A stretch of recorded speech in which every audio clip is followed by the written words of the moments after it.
This is the first Legacy, so there's obviously a few changes that they've made from the Durus. Happy to be able to be the first actually to couple one of these up in Australia, and yeah, I've had some good reports coming back already from the guys that have been operating it. I've operated it myself, and I find it quite comfortable, quite easy to use, very easy to put on an on-key trailer, which is with some competitors becomes a bit of an issue with too many unplug points.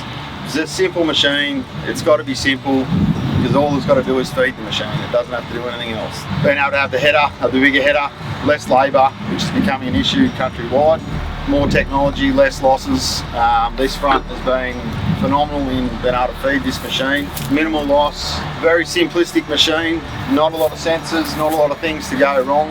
It's very easy to fix yourself. Backup service, I imagine, is going to be very, very successful because just of the simplicity of the machine, there's not a lot of complicated things that a normal farmer can't work out himself. And this front also has the ability of cutting 10 to 15 millimeters lower than a durus front, which a low chickpea crop or a down wheat crop, it's going to be a game changer for being able to get those losses over a big time. Like you're talking a 3% loss could mean multiples of hundreds of thousands by the end of a big program. Like it could mean a lot of money at the end of the day in losses, and that's just coming out front even before you put it through the machine. So it all starts at the front of cutting it off and delivering it to that machine as good as you can in the most simple and reliable way. One sensor on the reel and that's it.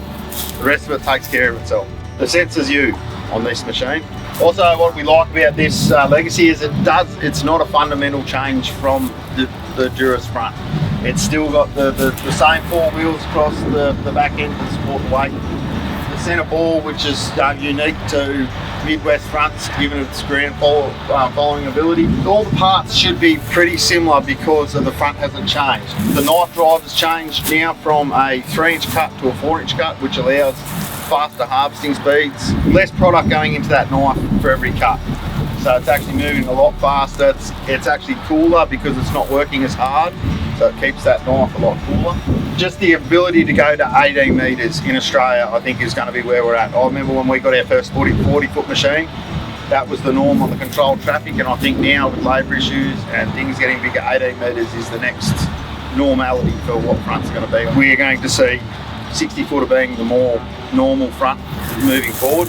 Obviously every machine gets better and better, so it sort of brings you back to the older days where you don't need too many moving parts to flick it in. It just guides it in over the knife and puts it onto the draper mat where it needs to be. It doesn't fluff up too much in the front, and I was very sceptical that we'd get a lot of fluffing along this bar with so much product we're putting through it, but it just feathers it in nicely and just sits it and delivers it to that feeder house perfectly.